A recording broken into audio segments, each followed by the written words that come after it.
live now. Good evening, esteemed faculty members and all the delegates. Thank you for joining. This is Sahiti on behalf of Sheer Connect. Welcome you all for today's webinar, Azoospermia, organized by OGSSI Reproductive Health Committee. So let us start the webinar with God's blessings. Saraswati Vandanam.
And let us start with lamp lighting.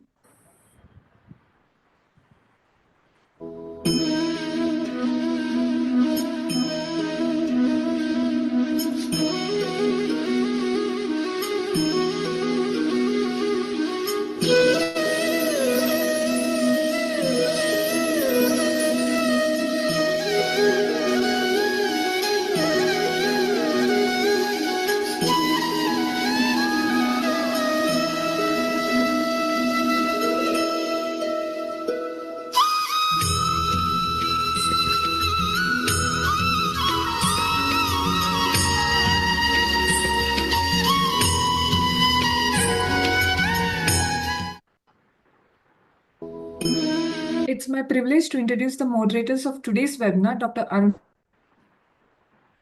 Ashok ma'am. Ma'am is the clinical director and senior fertility consultant at A4 Hospital and Fertility Center. Ma'am has more than 17 plus years of experience in the field of fertility, speaker at international conferences, and also doing research for improving fertility success rate. Ma'am has been the guide for fellowship course in infertility and training the young doctors, executive committee member of TAPISA, advisory board member of FAME. Ma'am has so many publications and awards to her credit. I welcome you, ma'am. And it's my honor to introduce the other moderator, Dr. Rajapriya Ayappan ma'am. Ma'am is the managing director of Om Fertility Center at Srinivas Priya Hospital, Chennai. And ma'am has been the patron and past secretary of IFS Tamil Nadu. I welcome you, ma'am. And it's my pleasure to introduce the expert of today's webinar, Dr. Arun Kumar sir. Sir has done MS surgery from AIMS New Delhi and gold medal for surgery in DNB 2008. And sir is currently the consultant andrologist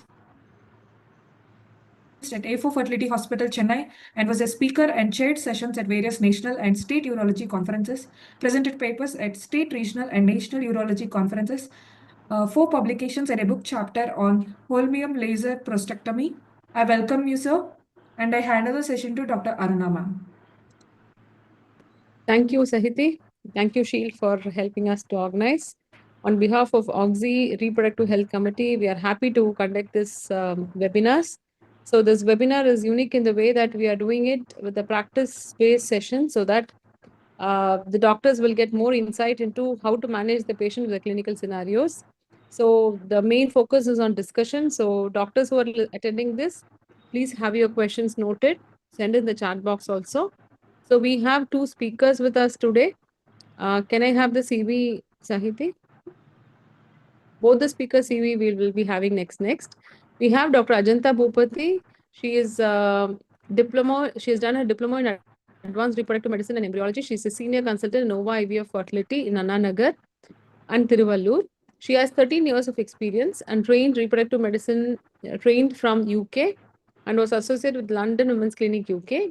She is interested in male infertility, recurrent IVF failure, and enabling women with poor ovarian reserve to conceive using their own eggs when possible. So we have another speaker, Dr. Abdul Bashir. So he is right now a consultant in Apollo Fertility, Apollo Men's Hospital, Chennai. He is a member of RCOG, trained in ART with pioneer Professor PC Wong, National University Hospital, Singapore, postdoctoral fellowship in reproductive medicine and surgery at Apollo Hospital, and total experience of 13 years, and invited as a faculty in several national and international conferences. His special interest is also azoospermia. So we have selected two good speakers who are male infertility interest oriented. So over to you, doctors, to hold the sessions. And we have an expert also as Dr. Arun Kumar, who will also be taking up the session. So over to you. Thank you. First, we have Dr. Ajanta, and then we have Dr. Abdul. Thank you, ma'am, for the kind introduction. Thank you, OGSSI, for the wonderful opportunity.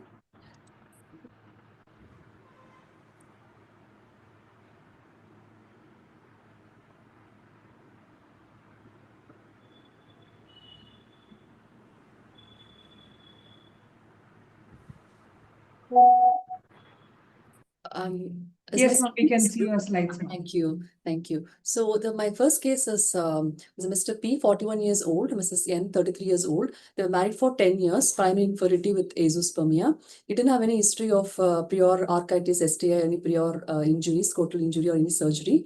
They had one cycle of IUID, which was failed, and he had a history of testicular sperm extraction 2014. He said 2 to 3 sperms were retrieved, but they were not frozen. So the couple had come for evaluation and treatment. On investigations, his FSH was higher, 9.2, LH was 4.7, E2 was 33, testosterone was around 372. His karyotype was normal. On the physical examination, testis was around 12 cc right side, left testis 10 cc. TISA was done from both right and left testis, and the sperms were frozen. So her AMH, the lady's AMH was 3.2, uterus was normal with the AFC of 31. We did antagonist protocol, 29 oocytes were collected, 20 were M2s, and on EC 10 got fertilized. We had good 7 blastocysts on day 5, all good quality. The first FET, the endometrium was 9 millimeter, 999, and A grade blastocyst was transferred, beta HCG was positive. Sadly, it was a missed miscarriage, so we had to do an MTP. And the second FET, we transferred 2 embryos, A and B. Beta HCG was positive, and it was a DCTA twin, live birth, 1 girl and 1 boy baby, alive and healthy. So this case is more of a NOA, though we had a good number of blastocysts. First, she had a miscarriage, and then eventually she had a live birth. And the second case is Mr. G, 35 years old, Mrs. P, 32 years old, married life of 3.5 years.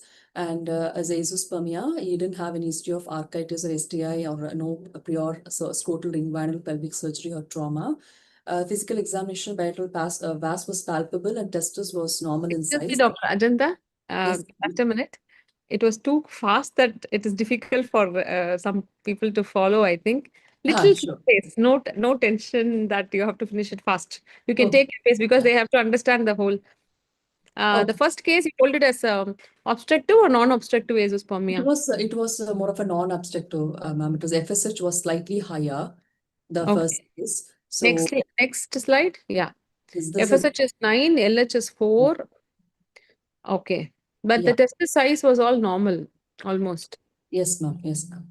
So TISA, you got the sperms. So Yes. we call this as obstructive azoospermia more likely? Or you found that it is to be non-obstructive? Actually, The FSH was 9, anyway, usually, but the volume was correct. The yeah. volume was normal.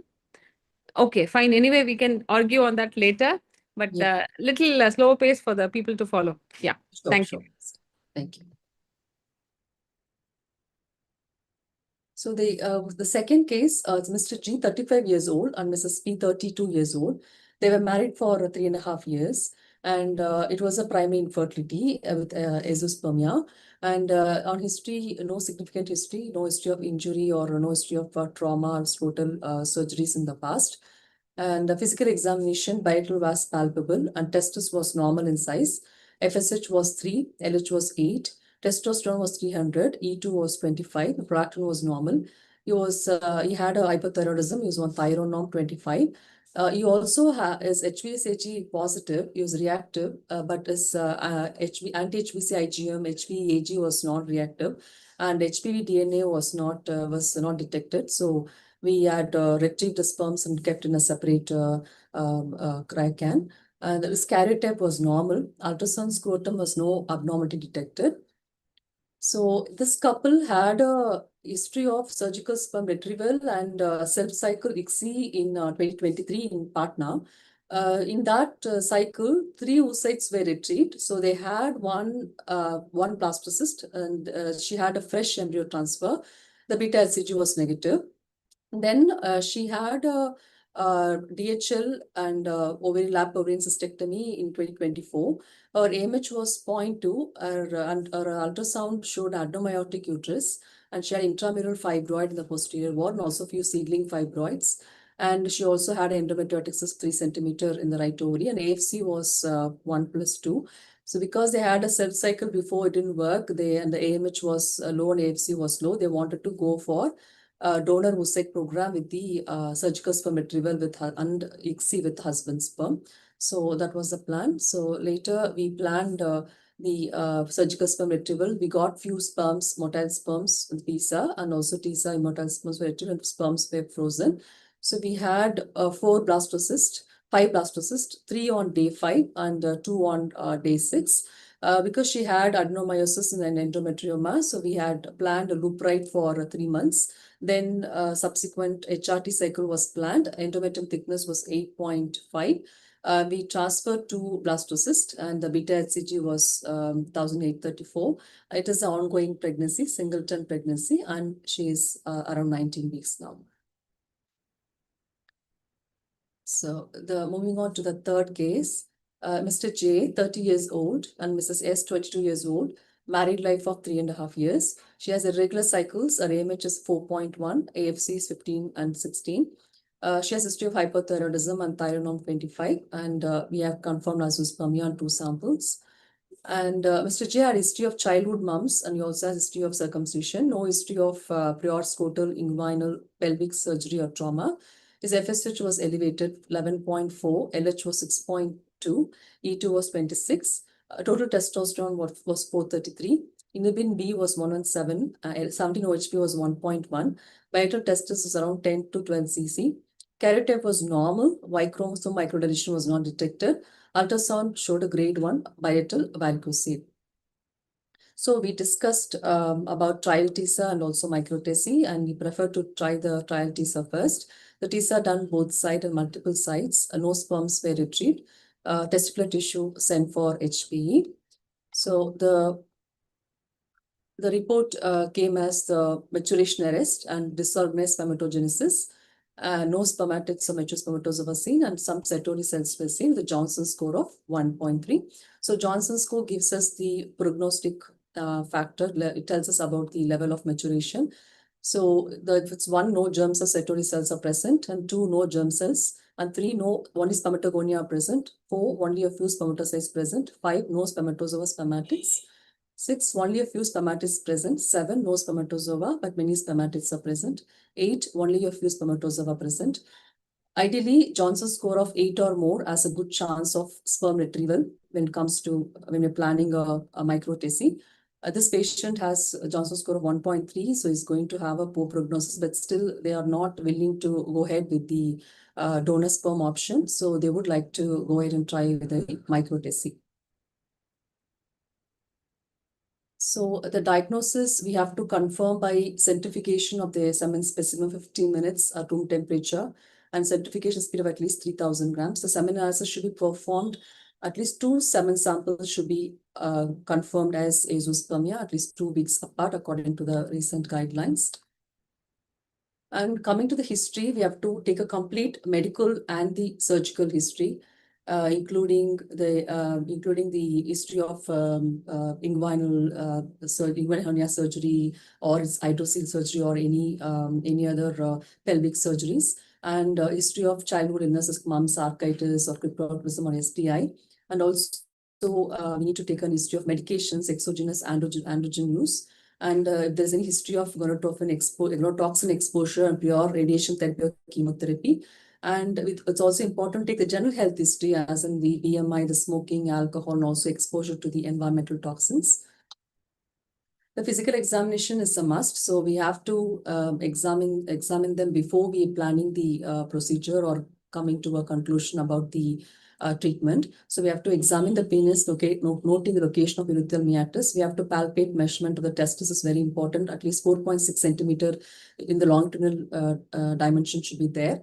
A normal testicular volume is around 15 ml, and if it's anything less than 10 cc, we tell it as atrophic testis or a small size testis. And the size of the testis has a very good correlation with the sperm retrieval rates. And also we have to palpate palpate both vas. We should be able to palpate and also note for the consistency of both the vas and the epididymis. And the varicocele, again, it's very important, and it's been noted that varicocele also has been linked to the sperm retrieval rates with azoospermia. If it's a higher grade varicocele, it might affect the sperm retrieval rates. And the secondary sexual characters are important to be noted. We need to look into the signs of androgen deficiency. We have to look into the hair distribution, breast development, also the body habitus. And the rectal examination has to be done where indicated. And coming to the investigations, we have to do the basic investigations, the blood count, glucose, and the serology. Among the hormonal investigations, FSH, testosterone are very, very important. Of course, the thyroid function test product we would do. And other investigations, the estradiol can be done in case if there is an irregular abnormal testosterone, or if there is an obesity or excessive exposure to environmental toxins. Estradiol can be done. And genetics is very important, especially the karyotype and Y chromosome microdeletion is very important in cases of NOA. In case of karyotype abnormality, when it comes to NOA, 47XXY is the most commonly detected chromosomal abnormality. When it comes to the other, sometimes we might come across translocations like Robertson translocation, reciprocal translocations as well. And the Y chromosome microdeletions, though it is expensive, it's better to do a Y chromosome microdeletion before we plan a surgical sperm retrieval for two reasons. One is, if we are going to find a complete set of A and B microdeletion, then the chance of sperm retrieval is very, very rare. So we can counsel the patient for a donor sperm or adoption. When it comes to AZFC microdeletion, the chances are good, but at the same time, we need to counsel the patient that if the sons are going to carry the same Y chromosome microdeletion, and CFTR mutation, it is to be done in cases of obstructive azoospermia, or in case if the vas is not palpable, better to do the CFTR screening. And others, ultrasound investigation is also important, where we can order a transrectal ultrasound in case if we are concerned about the obstructive azoospermia. And also we can find out other abnormalities. So we classify azoospermia as pre-testicular, testicular, and post-testicular. So pre-testicular is mostly to the hypogonadotrophic hypogonadism, where the semen volume can be normal or low. A testosterone will be low and FSH will be low. All the hormones will be low and the volume will be low with the hypogonadotrophic hypogonadism. Exogenous androgens, if it is due to exogenous androgens use, then the semen volume will be low. Testosterone could be normal, low, or high. FSH would be low. And testicular is mostly due to the primary testicular failure, or could be due to genetic etiology, or it could be due to the structural abnormality and anatomic abnormality. The semen volume would be normal, testosterone would be low, and FSH would be higher in cases of testicular azoospermia. Post-testicular azoospermia is mostly due to the obstruction, vasectomy. It could be either epidermal obstruction or ejaculatory duct obstruction. Semen volume would be low, testosterone would be normal, and FSH would be normal or high. So just about the obstructive azoospermia, Dr. Abdul would speak about the non-obstructive azoospermia. So we look into the semen volume and the pH. If the semen volume is low, pH is low, and if the fructose is low or absent, we need to rule out the retrograde ejaculation first. If there are no sperms in the urine post-ejaculatory urine analysis, we have to find out the further etiology. We have to check for the VAS, and the VAS palpable, we can do a transrectal ultrasound. And if there is any ejaculate duct obstruction, then transurethral resection of ejaculate duct can be offered.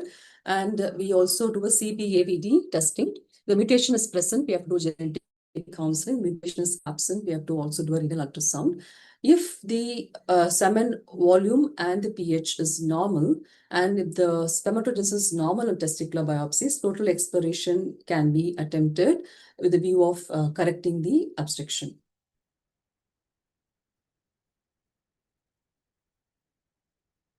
Thank you.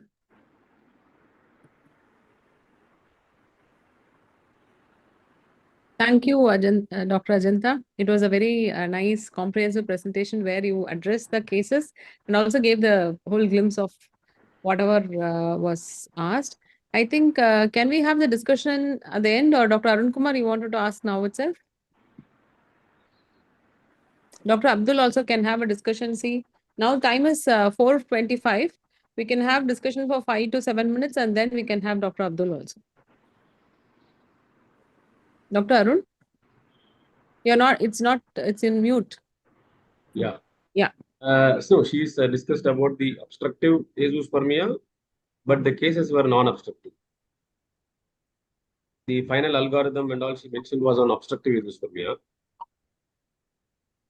But the cases, no, I'm not getting it because the discussion about what topic should we be talking is my question, whether on obstructive or non-obstructive now, and then next half we'll do the rest.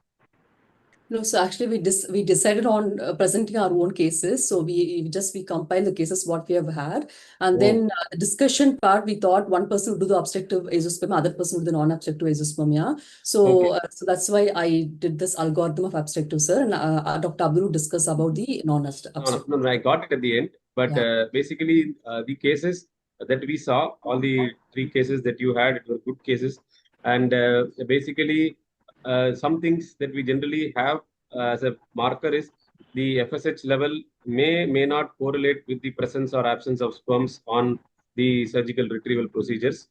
One, and most important is sometimes you have a person with azoospermia and a testicular cause. But when there is severe hypogonadism, you will always have a very low volume ejaculate. So again, a low volume ejaculate could be due to hypogonadism or obstruction also. And sometimes in basal obstruction, you will have a very normal volume ejaculate. So even when there is the quantity of the ejaculate, we sometimes are having little difficulty in differentiating the obstructive and non-obstructive purely based on the quantity. We always do the fructose, but in basal obstruction, fructose will also be usually present. So generally, then it becomes difficult. You have to check the the hormonal levels, and then finally decide. So that is one point when we have to interpret these 3 categories with a little bit of caution, because sometimes we know the 3 categories, but the patient or the disease doesn't realize. So what happens is the patient will have overlap of the hormone levels, overlap of the semen volumes, and testosterone levels also. And sometimes we have to take a clinical decision based on what likely picture he will be having. So that was one thing. So how many analysis generally you do before going ahead with some other interventions? Suppose the patient comes with a low count or a very severe obstructive, severe oligoasthenospermia. I think a lot of patients would have done multiple semen analysis at many places before they come to us. So we'll only do once most of the times, but because they'll already have so many analysis done. And the other thing with obstructive is what I feel is most of the times we don't know where the obstruction is. We do a TRUST scan, we do an ultrasound scrotum, we see everything is normal, the pattern fits into an obstructive azoospermia, because ma'am was mentioning that it looks more like non-obstructive or obstructive. So the first case, so there's no like sir said, there's no particular pattern which the patient would fit in all the time. They're just all over the place. The hormones will be something and the scans will be something. So that's something that we have to really discern with our clinical acumen, I think. Yes. And many times the obstruction that we detect in our is basically infective, inflammatory. And what you get on the ultrasound, we have this MAGI, accessory gland infections, so male accessory gland infections, in which there is a fibrotic type or sclerotic type, which is more common. So whenever you do the scan, nothing is dilated. So we don't have like one area obstruction, this dilated above it. So moment you relieve the obstruction, you are going to get this sperm. Or put needle into the dilated area, you will get this sperm. It is all more or less obstructed throughout. So these fibrotic variants are very common, and that's why many times we are not able to exactly pinpoint the location of the obstruction. And So as you do said, you think that we should attempt a vasogram scrotal exploration for these yes, yes, patients, or it is good to attempt, but as you say, the time that you require to spend with the patient, surgery, then post-operatively, then waiting for the counts to improve, it takes a very long time, which many of our patients in the private practice will be a little bit difficult to manage. But given an academic setting, I would definitely advocate if there is an obstructive azoospermia, you can always go ahead with the vessel exploration, one vasogram, if possible, one VEA, if there is a way you can bypass the obstruction. But if there are multiple blocks in the vase, obviously it is not going to work. realistically, when we tell about numbers, like how often do we have And return? Dr. Ajanta, stop sharing, then so the screen can be Sure. bigger. Yeah. Realistically, when we do this vasogram, how can we counsel the patients? Like how much percentage of men have the sperms in their ejaculate after the procedure? So It all depends on the volume the center deals with. Generally, average person patency rate will be only 20-30%. It's not very great. But there are certain good volume centers which promise patency rates of up to 70%. That too. So still there is a substantial percentage of patients who will be requiring other methods of sort of conception. That is, you will have to anyway freeze those sperms, what you get during the procedure, and then use them later for an ICSI if needed. So the success rates are not very great, but it can be attempted, as I told, in an academic setting, in an institution wherein you have a follow-up and also the patient is getting these procedures done free of cost. So it is possible in that situation. When everything is monetarily equated, then it becomes difficult to explain the numbers. okay, I'm unable to share my screen. Ajanta, how often you do semen culture for your patients? Do you Semen culture, in case there's any history of, if you see round cells, ma'am, in the ejaculate, then we recommend semen culture. Then we give them a course of antibiotics, not routinely, or there's any clinical symptoms. Okay, when clinical Complain of symptoms any or clinical the symptoms, urethral lymphocyte discharge, count any is symptoms, immediately. then definitely semen culture. Okay. Yes, Is yeah, there a more role than of one semen culture in patients who have unexplained low blast rate? Because there is also studies, the last X-ray, they were talking so much of Maggie. Male axillary gland Yeah. infection can be a reason for low blast rate also. That was the discussion that they were doing. We also don't know, we have not done a study on that, but there are lots of patients where RIF and RPL also, they are telling that the patients who sperm were having infection performed well, less when compared to patients who don't have a semen culture positive. So they had presented a study like that. Maybe we should see, we will not have a courage to do a semen culture, and if it is positive to do ICSI, definitely in India, because we are not doing in a research setting and we are treating the patients. But I think how frequent Maggie and infections is that we don't know. So, but patients do very rarely present with symptoms. They sometimes have infected semen. And is there a role of, though it is a azoospermia setting, how often you use sperm VD for these patients? Are you using it for very less sperms? For example, if it is only very few sperms that you see, We do the VD, sperm VD. Patient, for the first patient, we did use sperm VD. We didn't have many sperms for the first That will patient. give us some hope that there are some 10 sperms or 15 sperms which is frozen. Though it is slightly Maybe on the expensive, I day, think. andrologist also can do a peaceful job that there are some sperms, we can use it. Yes, the retrieval is better with the use of sperm VD later. Yeah. Thank you. Thank you, Ajanta. We'll have Dr. Abdul present. Abdul, you are able to share the screen now? Yeah, no, I'm not able to do that. Can the host allow me to share my screen, please? Sahiti, you're able to, I think you're not allowing him to.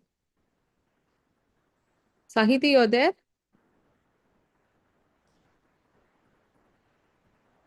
You can try. I will see the meeting setting. 1 minute.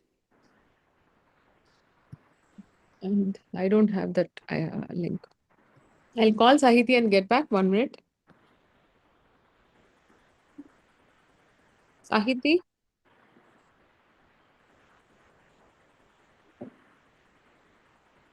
Sheet. Now you're able to? No, ma'am, I'm not.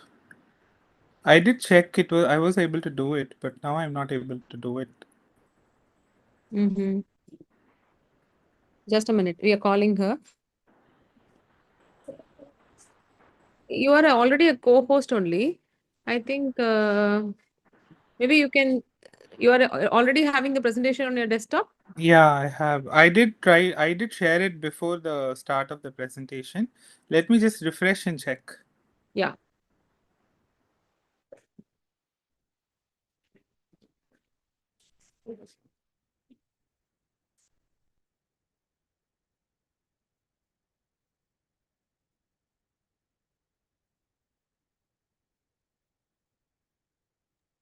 Yes, ma'am. Yeah, he's not able to share. He is already a co-host, but Okay, okay.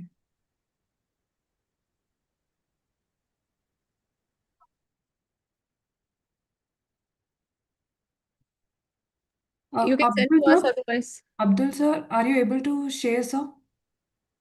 He's just trying it, I think, refreshing and trying. If not, he can. You have the presentation that he has sent you, then you can also share, or I can send to me, I can share it.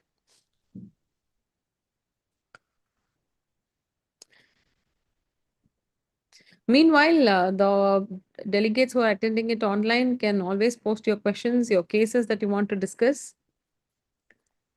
Dr. Ajanta, what is the role of 17-hydroxyprogesterone anywhere you're doing it?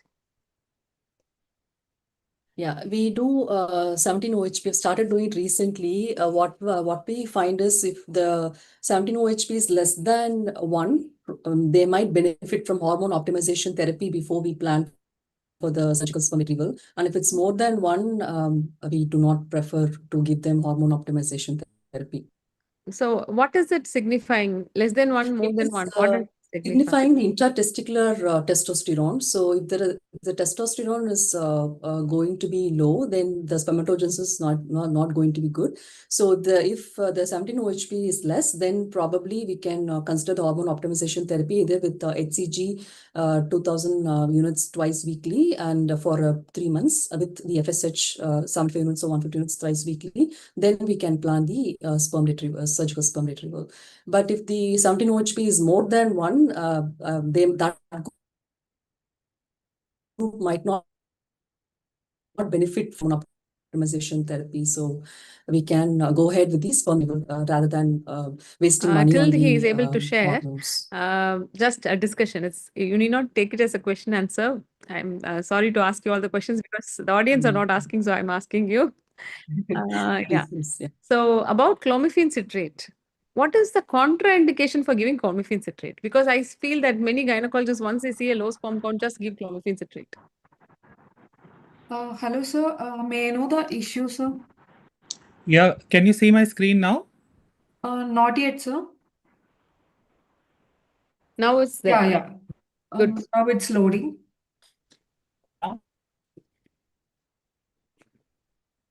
We'll take this question at the end. Thank you. Sure, ma'am. Yes, Let him thank present. you. Yes, sir. We can see now. Yeah. Please make it as full screen, sir.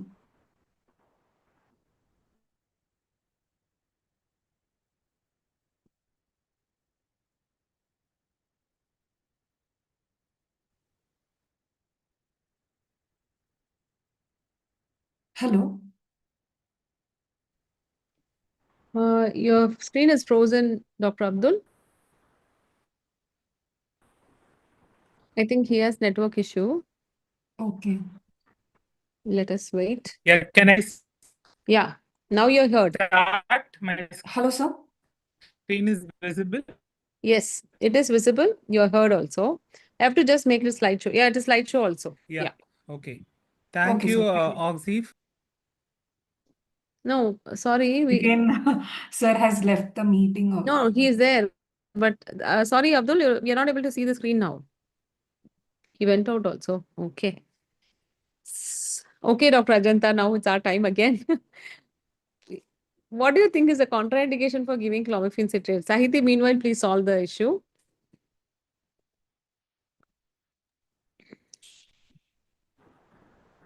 So basically, I think the one if we are doing the hormonal profile, and then we can decide whether we need to give them any Hello. Yeah. Yes, sir, Yeah, you can Dr. start Abdul. sharing again, sir. I think your signal needs to be switched to a better one. Your connectivity is lost in between. Am Your voice is also breaking. I audible? Your voice is breaking. Now it's audible, sir.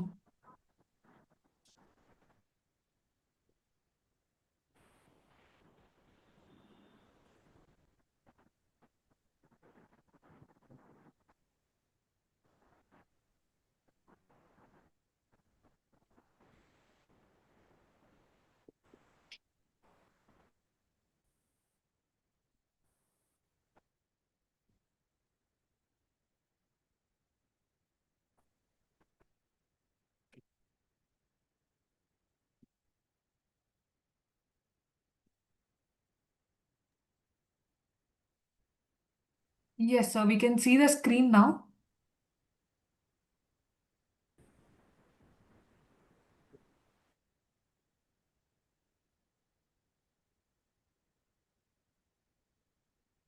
Please open the PPT, sir.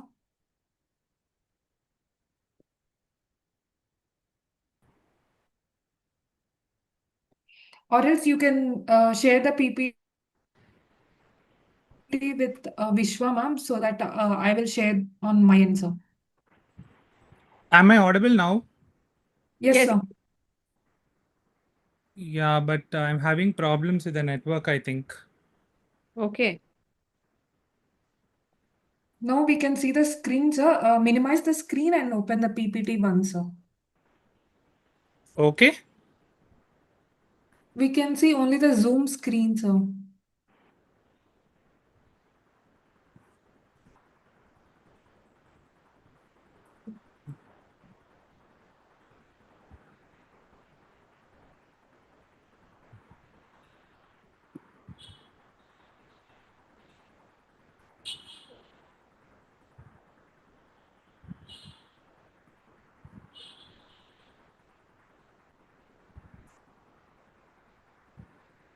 Now?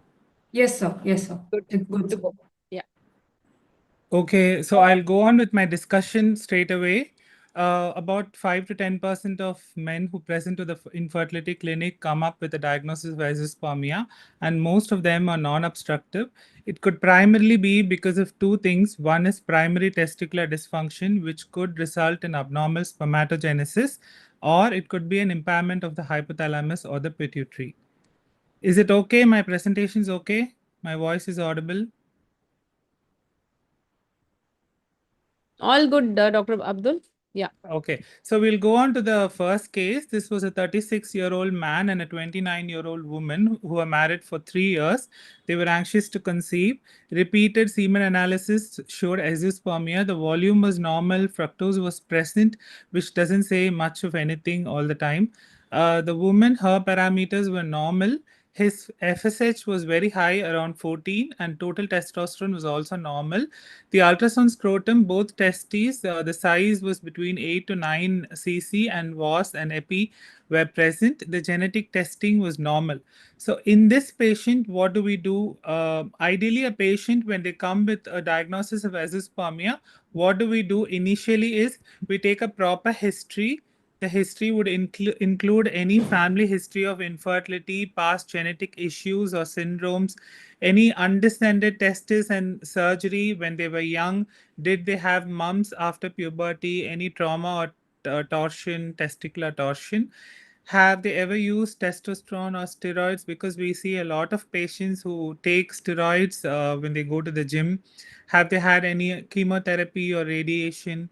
Any chronic illness like diabetes, liver illness, kidney illness, any groin or pelvic surgeries?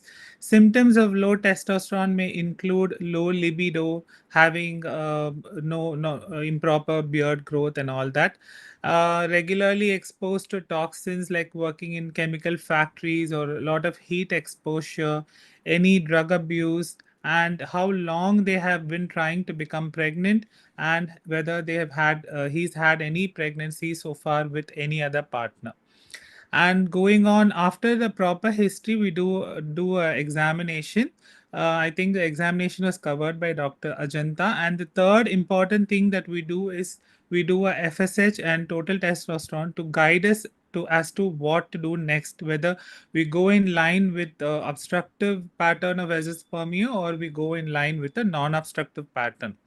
So, in a non-obstructive pattern of azoospermia, if it is due to primary testicular dysfunction, the FSH would be high, the testosterone would be low, and the testis volume can be low or it could be normal also.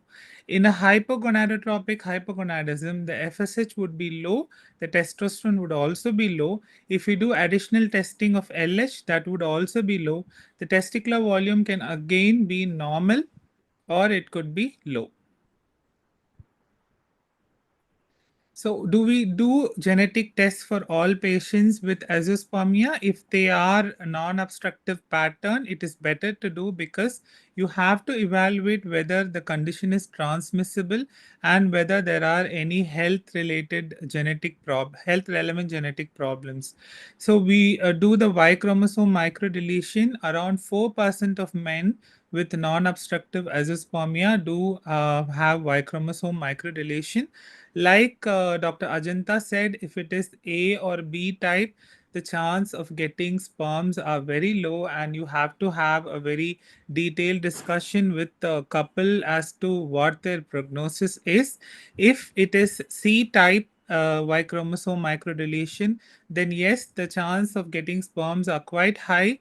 But again, if it is a male baby, then the baby might also have the same pattern of infertility when it is much older. In hypogonadotropic hypogonadism, where I said the FSH, the LH, the total testosterone, everything is low, there are a lot of mutations which are being discovered recently, and we see these mutations in about 1/3 of patients with hypogonadotropic hypogonadism. Karyotype, definitely, yes, we have to do. Most common is a pattern that we see in the karyotype is non-mosaic Klinefelter. Others, like Dr. Ajanta said, Robertsonian translocations, reciprocal translocations, and inversions. So when you diagnose, like if I go back to this patient looks like a non-obstructive pattern of azoospermia because his FSH was high, the testicular volume is slightly on the lower side, but his testosterone was normal. So for these patients, when you counsel them for surgical sperm retrieval coupled with ICSI, coupled with egg collection, do you prescribe routine hormonal therapy prior to the retrieval? Uh, the evidence is mixed. So some studies say that yes, you can use a hormonal therapy. The recent update from 2022 from Human Reproduction said that a meta-analysis showed that hormonal therapy was not associated with improved sperm retrieval rates, but if the hormones are okay, like if it is not hypogonadotropic, then you can use hormonal therapy before the surgical sperm retrieval. In 2025, there was a prospective observational study which showed that in some patients with non-obstructive azoospermia, particularly who had spermatogenic failure, the highest success rate was found with late maturation arrest. When they used hormonal therapy prior to surgical sperm retrieval, they found sperms when compared to men who did not have hormonal therapy. In 2020 also, there was one report in Asian Journal of Andrology who said that there was a higher surgical sperm retrieval rates in men with hypoandrogenic infertility who got anastrozole before microtesy. But they did not sadly have any sperms in the ejaculate. So, what to do? I mean, like, to give the benefit of doubt to the patient, we most of us do use hormonal therapy before surgical sperm retrieval. But if you have to use, what to use? Do you use HCG? Do you use HMG? Do you use other oral medications? There's no consensus about it. Each clinician uses what they are used to or what they learned from their institutes. But usually it is a combination of all of these, and we only reserve the letrozole and anastrozole if the testicular estradiol ratio is less than 10 and if the man is slightly obese. Otherwise, any or all are okay to be used before the surgical sperm retrieval. Surgical sperm retrieval, again, the common things that we do are testicular sperm aspiration, which is the least invasive of all. And then you have testicular sperm extraction, which is also called as conventional TISI. And usually we do either TISA or conventional TISI as a diagnostic procedure. We usually don't prefer doing a microdissection TC at our institute as a diagnostic procedure because we don't want to keep repeating such an invasive procedure again and again on the patient. And you can do it as a one-step procedure or a two-step procedure. The two-step procedure is when you do a diagnostic procedure, you find that sperms are there. If it's freezable, then you can freeze the sperms and use it later on. If it is not that great or if not many sperms were found, then you can do another procedure at the time of egg collection. If the patient does not want a diagnostic procedure, you can do it as a one-step procedure, one-step surgery, wherein you combine the surgical sperm retrieval along with the egg collection.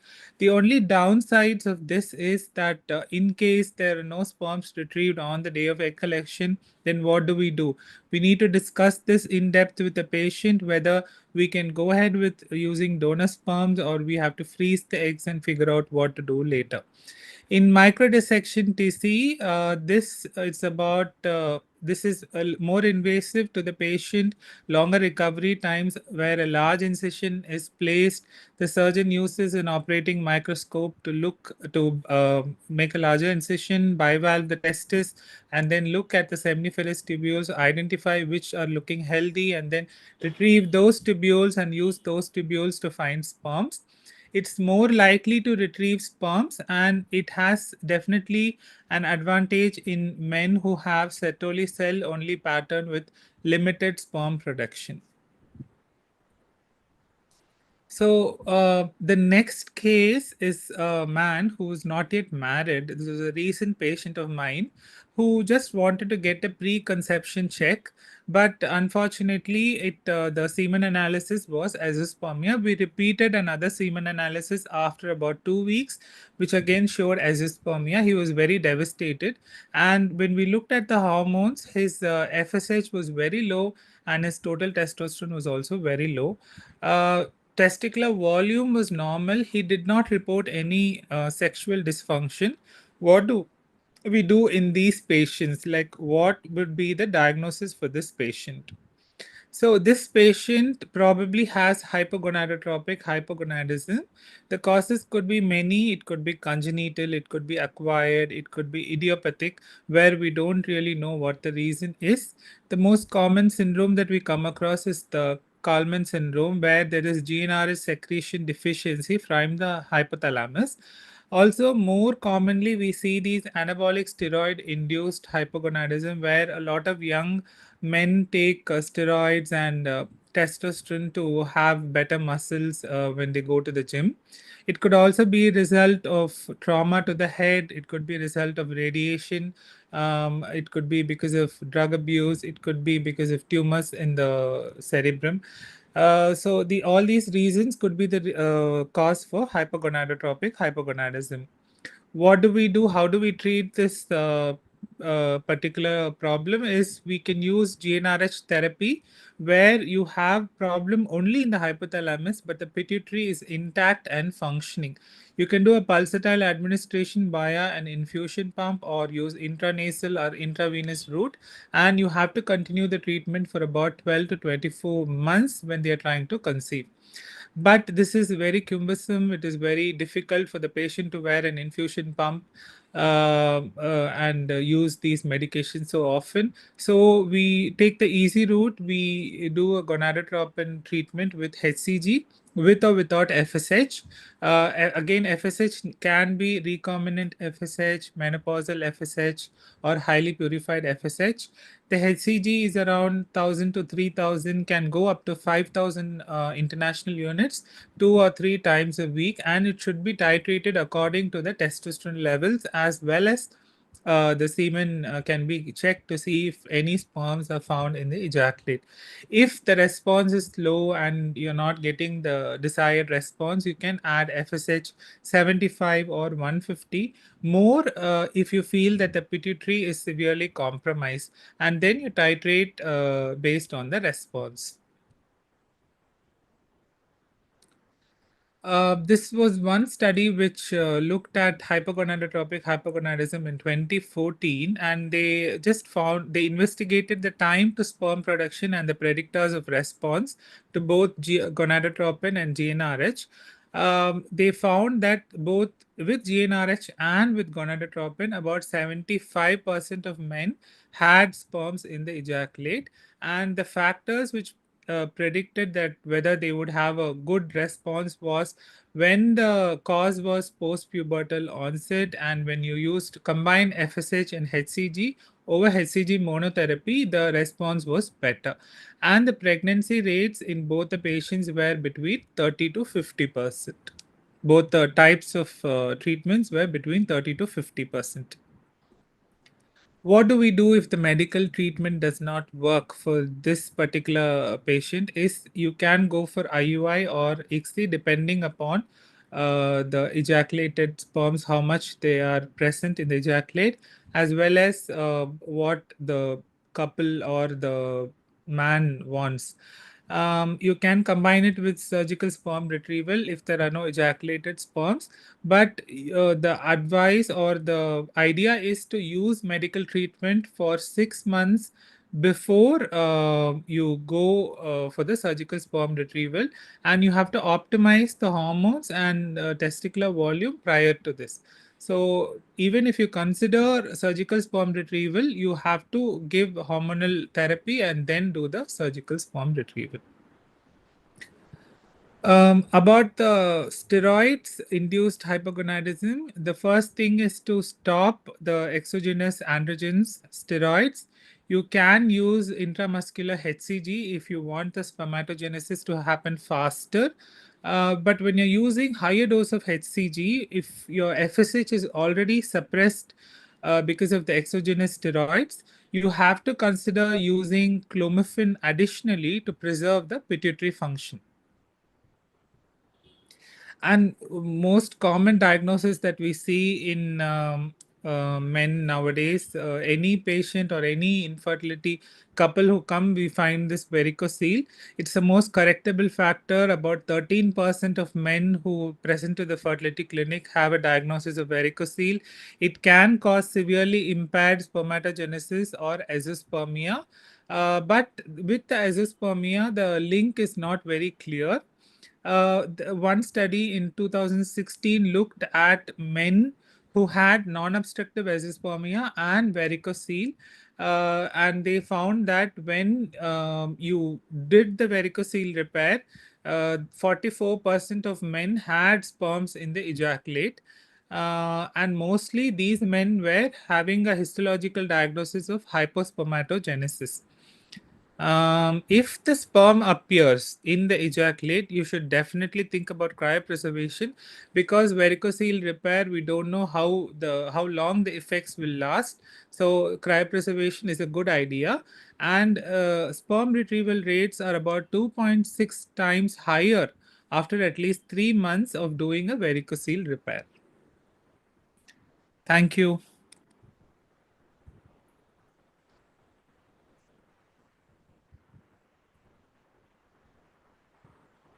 Thank you. First to the expert, Dr. Arun. You can open up the discussions.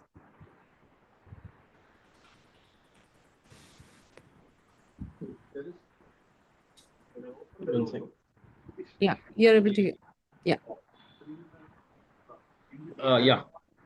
Good presentation, Dr. Basit. It was good to see more discussion on the treatable causes, especially with the microscopic procedures, the micro-TSA, as well as the varicocele that you have mentioned. But many times, whatever the support that we get for varicocele treatment, although I am a urologist myself, but I have been in these debates for the last 2-3 years in our andrology meetings, doing varicocele repair or not doing varicocele repair. But the point is, the older articles are always in favor of it, whereas the newer articles are not that supportive.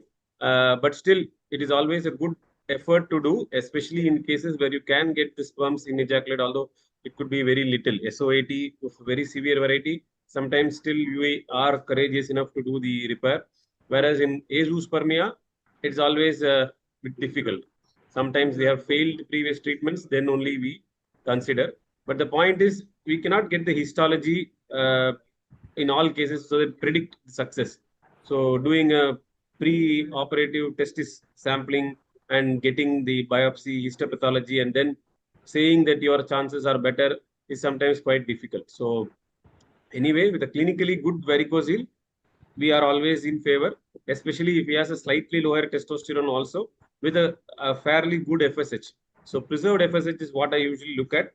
If it's around 8 also, it is fine, but should be not very high. So then I consider the repair. And micro-TSA is a very good procedure. In most cases, you will be able to retrieve the sperms provided you select the patients accordingly. And preparation of the patient with the gonadotrophins is a very big matter of debate. I personally don't do much of it, but there are people who are routinely doing it as per their institutional protocols, which is also fair enough. So When you in a patient with azoospermia, if we are attempting varicocele repair, would you also do a testicular sampling to see if sperms are there? yes, you have to do a testicular biopsy or a sampling or whatever term you use for it. You need to see how the spermatogenesis is going on before or at the time of varicocele correction. That's how they have actually given the paper. That based on that, they said, okay, the patient had a hypospermatogenesis picture, and then we corrected the varicocele, we were getting the sperms in the ejaculate. So it is always done whenever you are correcting it in azoospermia. And so many times we have seen patients who've had 3 times, 4 times micro-TSA. So what is your opinion on that? No, multiple micro-TSA, and many times you get some other factors injected into the testis. At present is only investigational and cannot be considered the routine standard of care. I will not tell it routinely to all the patients. Only if they are sort of keen enough to have it again, then we consider. Otherwise, in a discussion or an academic forum, it is better to restrict ourselves to doing it once and then deciding based on whatever pathology or findings you get. So recently we are seeing so many AMH and inhibin being done. Can you shed some light on that and how it correlates with AMH and inhibin for the man? Yes. Yeah. AMH, inhibin. AMH is actually caught on recently. Inhibin B is a very old investigation. Dr. Aruna knows. We had once a clinical discussion about the protocol, and she said inhibin B we will not do hereafter. We will stop it. But it was being done routinely in our centers in 2019, 2020. In almost all patients, we used to do the inhibin levels. But it was a little expensive, so that was what made us sort of remove it from the use. Does it really offer any benefit? It is a little bit of a prognostic indicator. I find inhibin B is very good. IMH, we are yet to start doing it routinely. So inhibin B, when we used to have levels below 80, most of the time I could never get sperms in them on micro-TSA. So it was a very strong correlate, good correlate. If you look at the embryology, embryogenesis, and testicular sort of development, as you one point you actually mentioned quite quickly, but the audience has to note that the hypogonadotrophic hypogonadism, the second case that was presented, if the hypogonadotrophic hypogonadism is of a post-pubertal onset, all the 3 words have to be underlined 2-3 times. So post-pubertal onset there is a chance of recovery with the gonadotropins. But many times we get conditions wherein the hypogonadotrophic hypogonadism is not post-pubertal, but it had happened somewhere during the 12, 18 years and even sometimes earlier. So in that situation, whatever gonadotropin you pump in, you are not going to get the sperms in the ejaculate.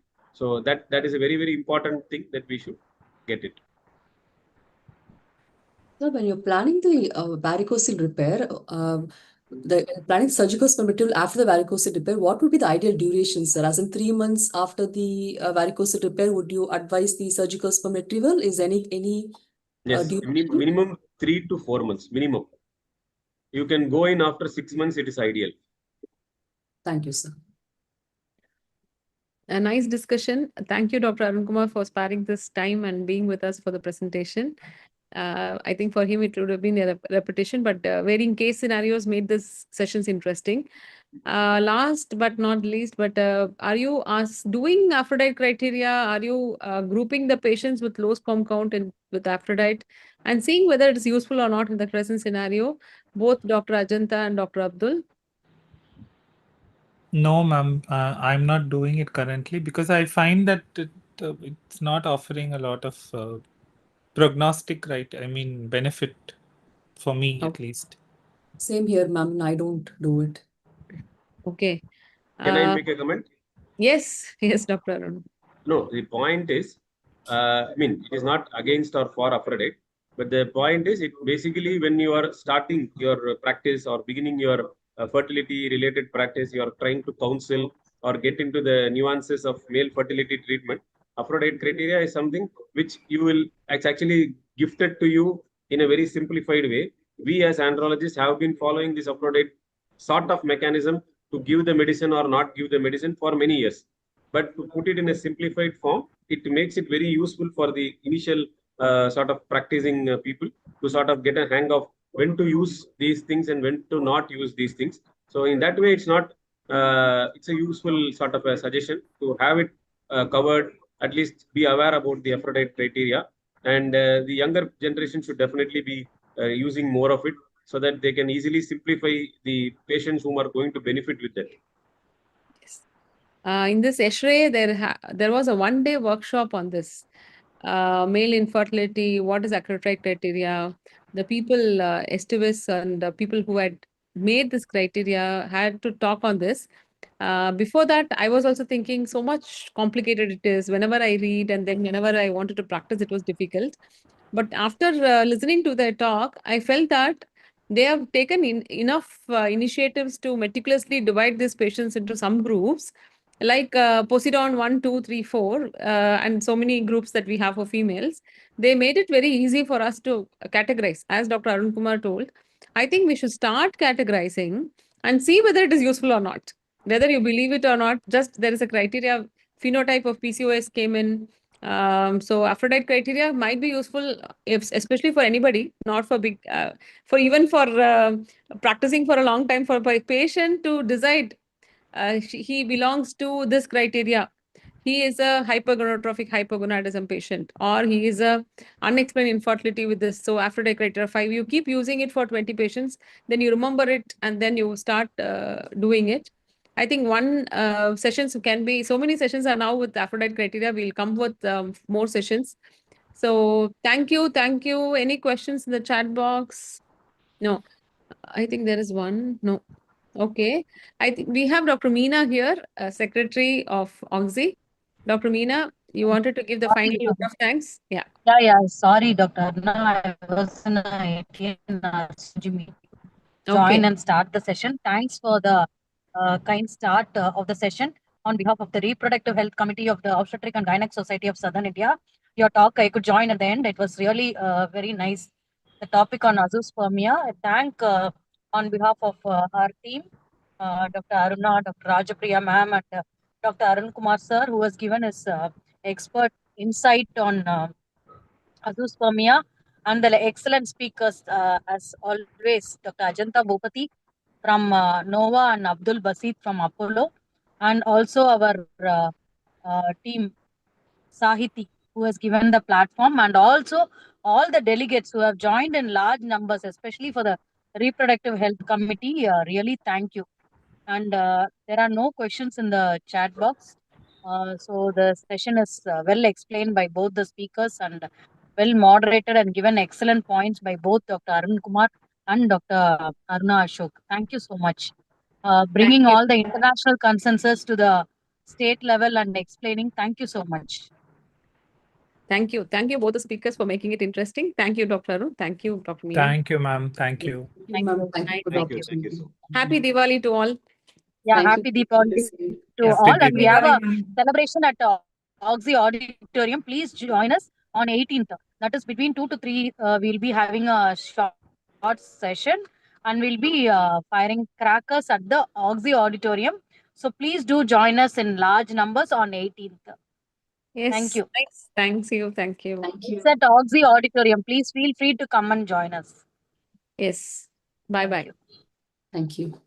Yeah.